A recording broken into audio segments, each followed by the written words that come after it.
Хәзер Қалип әзерләгән иҗат лабораториясе хакында әлеге проект кайчан башлана һәм анда кемнәр катнаша алачак? Чулпан Касымова кызыксынды. В Америке танцовщики, которые... Шуныжат импровизациядан башланган Нурбәк кеше нинди генә эшкә тотынса да, теләгән хәрәкәтләр ярдәмендә эшен гашыра.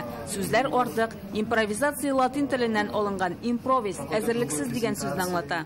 Хәзерге мизгелдә синең башыңа нәрсә килә, яки синең тәнеңә, яки ниндидер фикер килә, шул фикергә бирелеп, кыю рәвештә бару дигән сүз.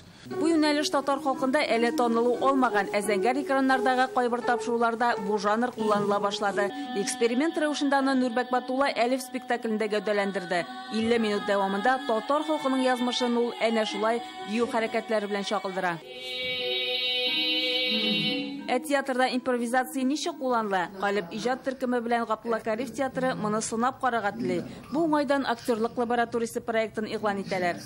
Яш шикләре һәм тел белү-белмәү шикләре һәм профессионаллык шикләре куймадык. Лабораторияга 16 кеше сайланып алыначак. 24 февральдән мастер-класслар, лекциялар башлана. Анда танылган хореограф Марсель Нуриев, Нурбәк Батулла һәм Казан дәүләт яшь тамашачы театрының баш режиссеры Туфан Имаметдинов алып бара. Бу тренингларның йомгагы булып индидер бер тамашачыга күрсәтерлек бер куелыш булачак. Лабораторияда алган белемнәрен импровизация актерлары спектакльдә күрсәтә алачак. Аны сәхнәгә кую өчен Санкт-Петербургтан танылган актер Андрей Фисков чакырылган. Спектакльне май аенда чыгарга планлаштыралар. Әлеге хәрәкәтләр ярдәмендә Нурбәк сезне костюмларга чакырып кала. Сез үз гаризаларыгызны 23 февральгә кадәр тапшыра аласыз.